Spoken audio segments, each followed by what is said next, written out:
Agora, esta noite, quero que vocês abram comigo em uma passagem conhecida das Escrituras, Gálatas, capítulo 6, versículo 14. Mas longe esteja de mim gloriar-me, a não ser na cruz de nosso Senhor Jesus Cristo, pela qual o mundo está crucificado para mim e eu para o mundo. Logo após a guerra, Cliff Barrows e eu nos unimos. Ele liderava o louvor e eu fazia a pregação. Com sua esposa e minha esposa, e nós 4 fomos à Inglaterra, onde vivemos durante o inverno de 1946 e 1947. Naquela época, Londres estava quase totalmente devastada, e uma das coisas que mais me marcou foi que, em meio a toda aquela destruição, entre os escombros, ainda permanecia de pé a Catedral de São Paulo. E, no topo da Catedral de São Paulo, havia uma cruz.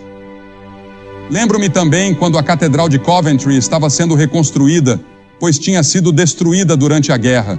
Estava quase pronta, e uma cruz foi colocada no topo por um helicóptero. Uma enorme cruz de madeira de 25 pés de altura ergue-se acima dos campos de concentração de Belsen. Uma pequena cruz foi colocada por Sir Edmund Hillary, o primeiro homem a conquistar o topo da montanha, enterrada na neve e no gelo do cume do Monte Everest.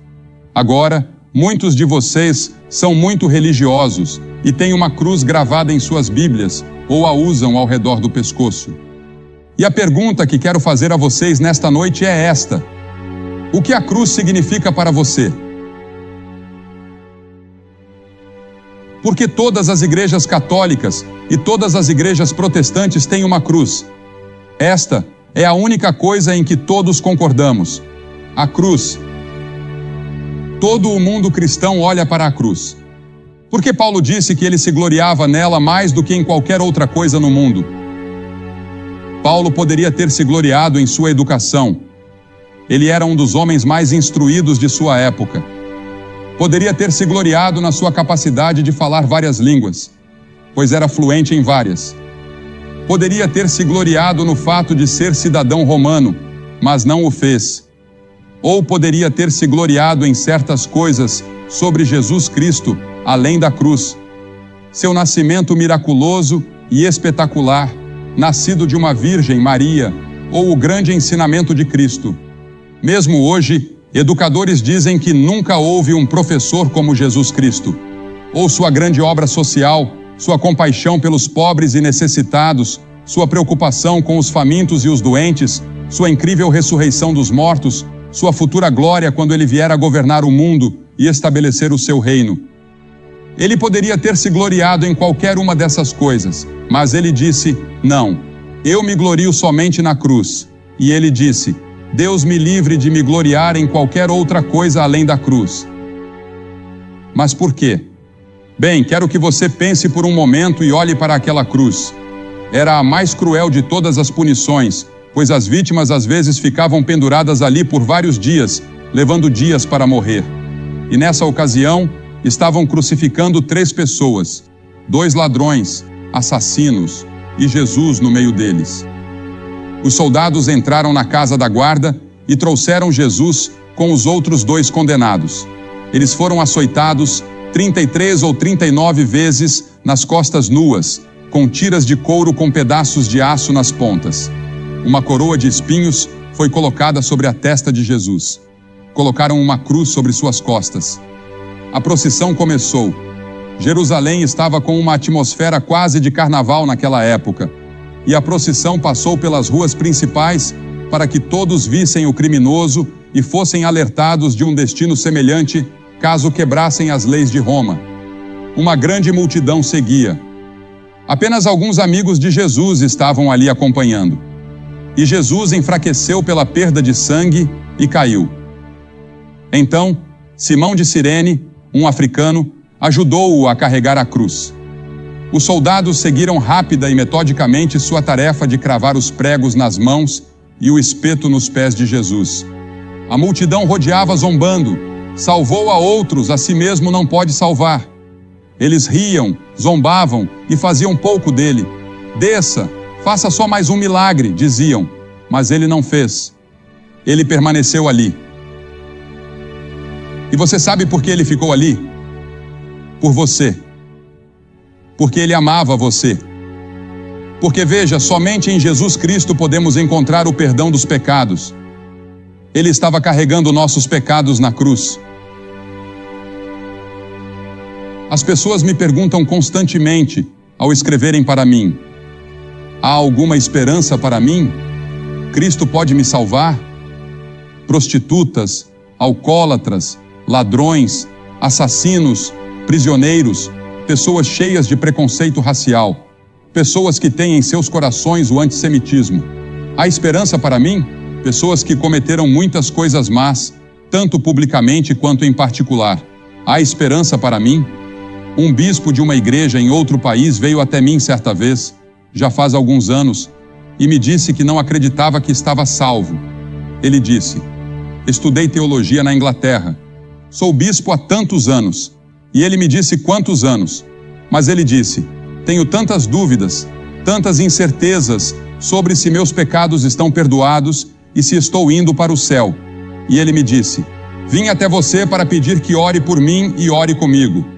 E muito simplesmente, eu falei com ele como se ele fosse uma criança pequena, como se nunca tivesse ouvido o Evangelho antes.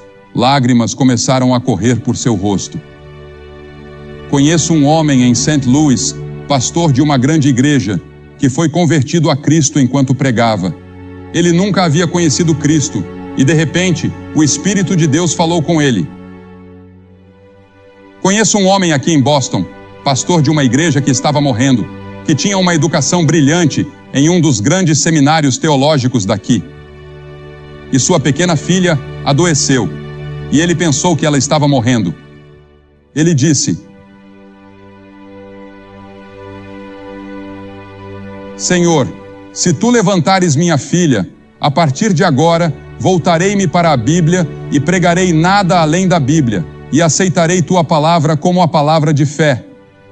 E foi o que aconteceu. Dentro de um ano, sua igreja estava lotada. Hoje, ele é pastor de uma grande igreja na Flórida. Alguns de vocês o conhecem. Paulo se gloriava na cruz, porque ela é o único caminho para a salvação. Nada mais pode salvar. A cruz é o único caminho. A Bíblia diz que existe um caminho. Há outros caminhos para a salvação. Ensinam muitos mestres que parecem corretos, mas que no final levam à morte. Há apenas um caminho, pela cruz. E essa é uma das razões pelas quais as pessoas não gostam de falar sobre a cruz ou sobre a exclusividade da salvação.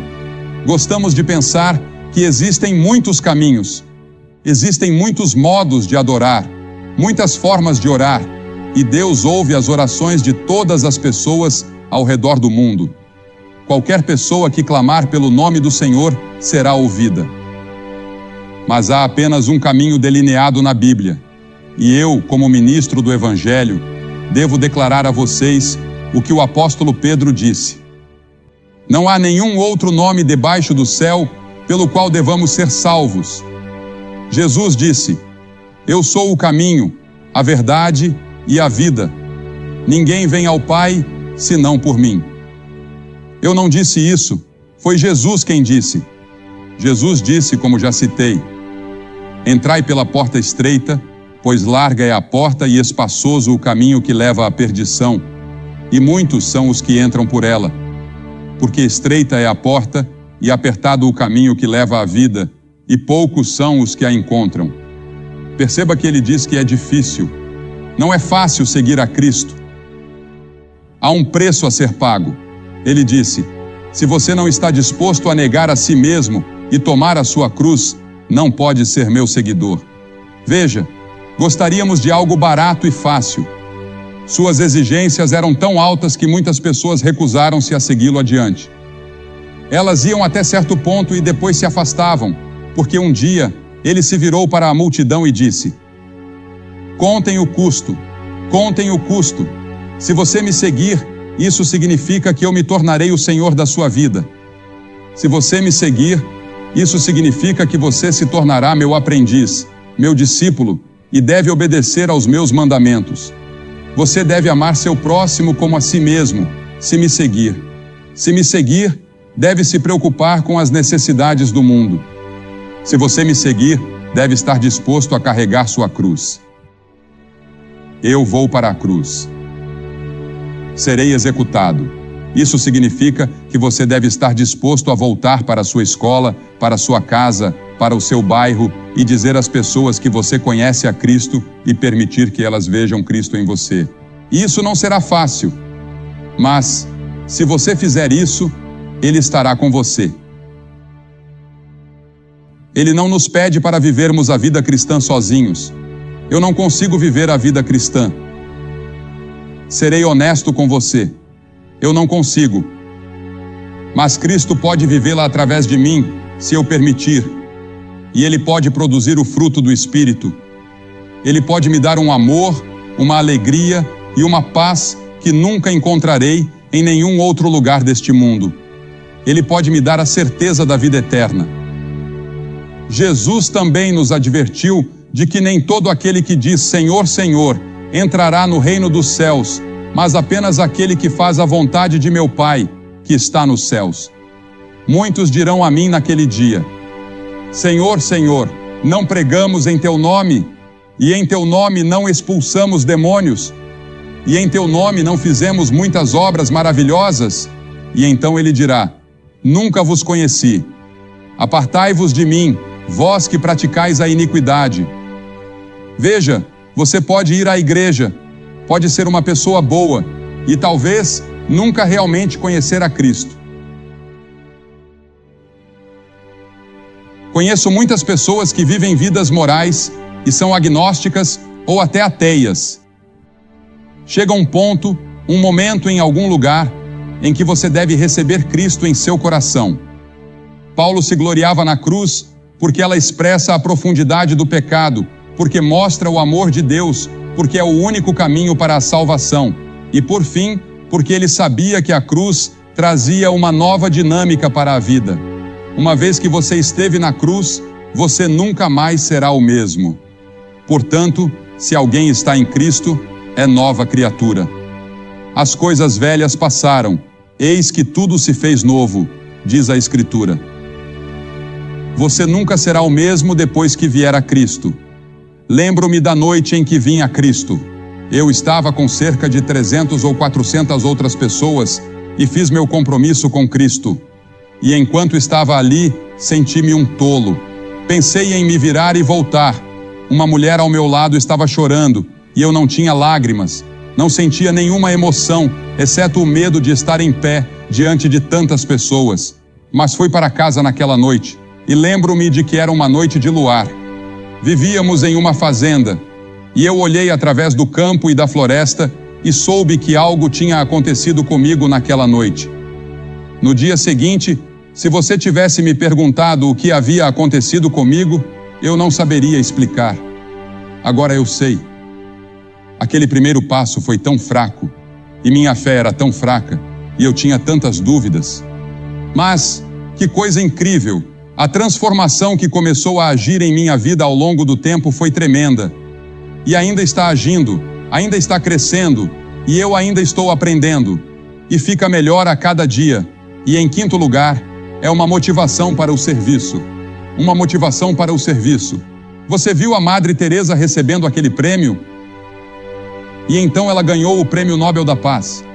Martin Luther King recebeu o Prêmio Nobel da Paz. E ao perguntarem a ele sobre isso, ele disse que era fruto da pregação evangélica de seu pai.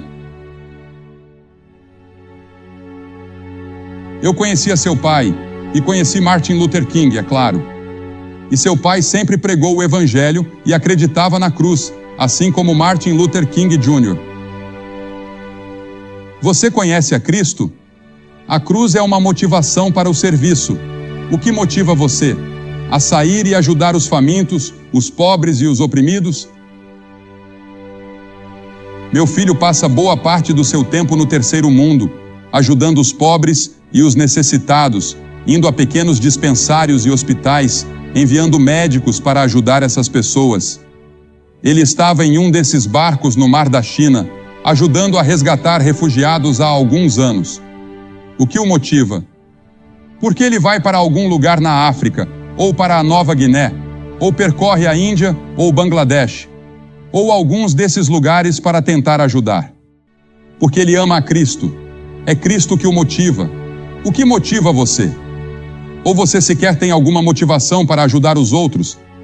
Paulo se gloriava na cruz porque sabia que ela garantia uma vida futura. A cruz foi seguida pela ressurreição, pois Deus estava em Cristo reconciliando o mundo consigo mesmo.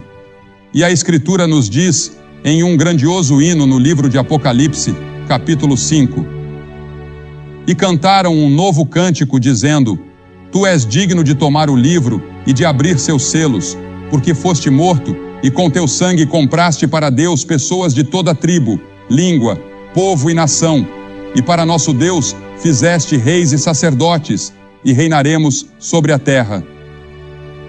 Que futuro glorioso temos por causa da cruz. Alguns de vocês estão assistindo pela televisão. Pegue o telefone, ligue para o número que está aí agora, fale com a pessoa e conte sua necessidade. Compartilhe com ela e ela falará com você. Você pode encontrar a Cristo hoje à noite, ou encontrar ajuda para seu problema ou sua necessidade, seja qual for. Agora, qual foi a atitude da multidão que estava lá naquele dia? Cristo morrendo na cruz. Primeiro havia a atitude de apatia.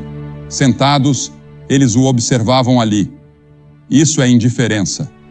Muitos estão aqui esta noite completamente indiferentes ao que estou dizendo e ao Evangelho. As zombarias, os abusos e as atrocidades daquela antiga multidão pagã foram menos dolorosas para Cristo do que ver, ao longo de todos esses anos, a indiferença que persiste. Aqui na Nova Inglaterra, não há lugar no mundo que tenha recebido mais do Evangelho ao longo de sua história do que vocês. Quantos hoje são indiferentes? A quem muito é dado, muito será exigido. Entenda que será exigido mais de você, que tem tido o Evangelho por tantos anos, com tantas Bíblias, tantas igrejas, e agora com a televisão e o rádio, do que das pessoas na China ou em outros países onde o Evangelho não é tão livremente disponível quanto temos hoje. Depois, há a atitude do cético e do cínico.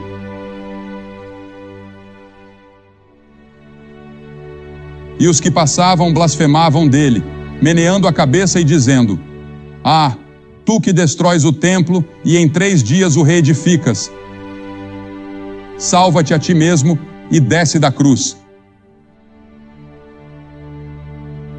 Há céticos aqui esta noite, eu sei disso. Muitos céticos já vieram às reuniões e tiveram suas vidas transformadas. Lembro-me de um grande cientista da Universidade de Minnesota que veio, cético. Mas 3 dias após aquele serviço, encontrou Cristo e se tornou um maravilhoso professor da Bíblia na própria universidade. E então, há a atitude que salva. Estavam junto à cruz de Jesus Maria, sua mãe, Maria, a irmã de sua mãe, e Maria Madalena.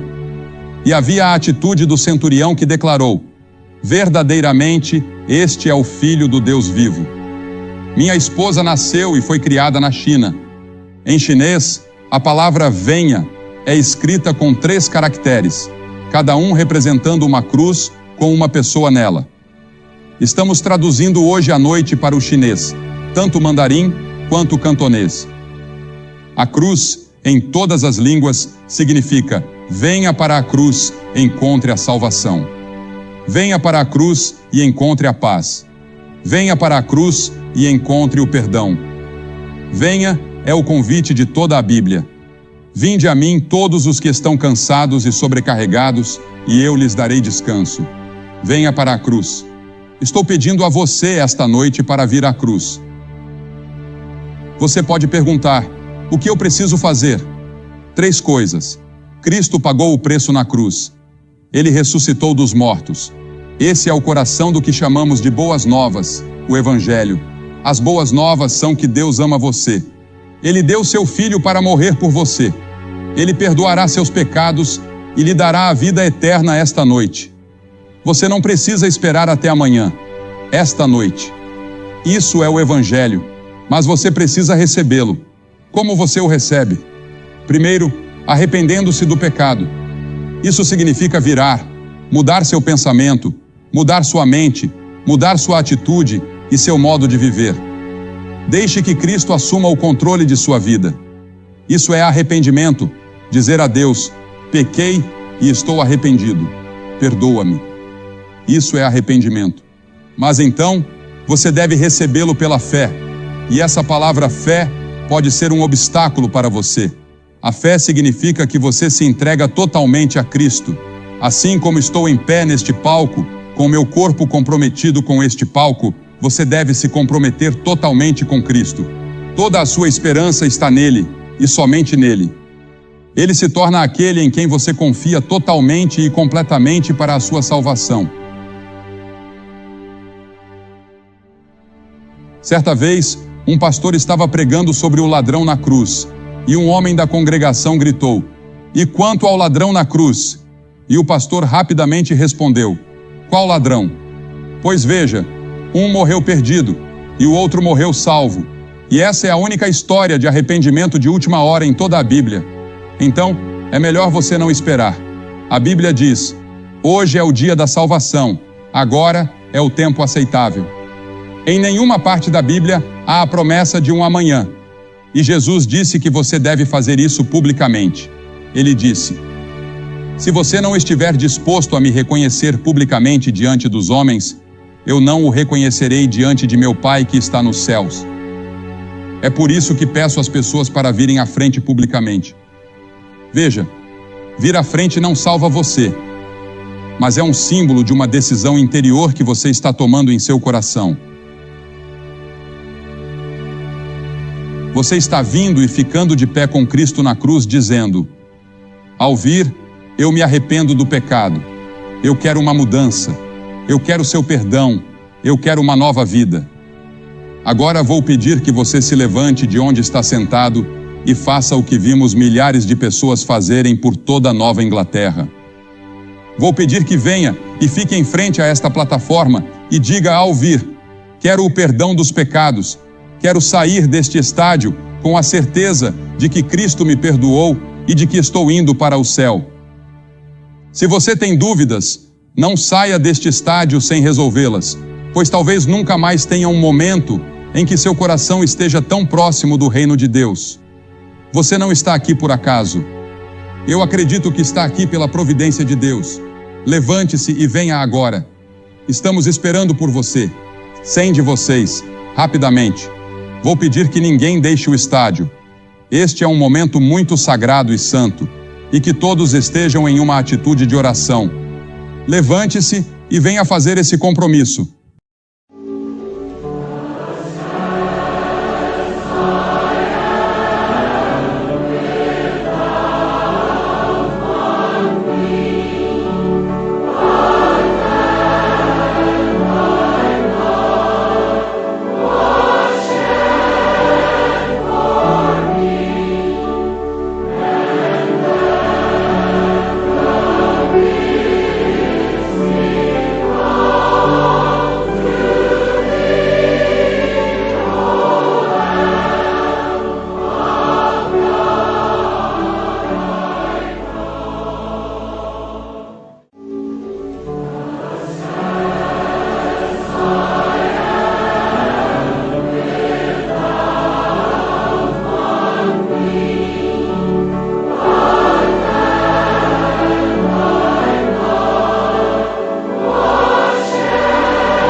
Você vê aquele número na tela? Vocês que estão assistindo pela televisão podem ver aqui em Boston, Massachusetts, centenas de pessoas vindo para se comprometer com Jesus Cristo. Você pode fazer o seu compromisso onde está. Basta dizer sim a Cristo. Pegue o telefone e ligue para o número que está aí. Que Deus o abençoe e não se esqueça de ir à igreja no próximo domingo.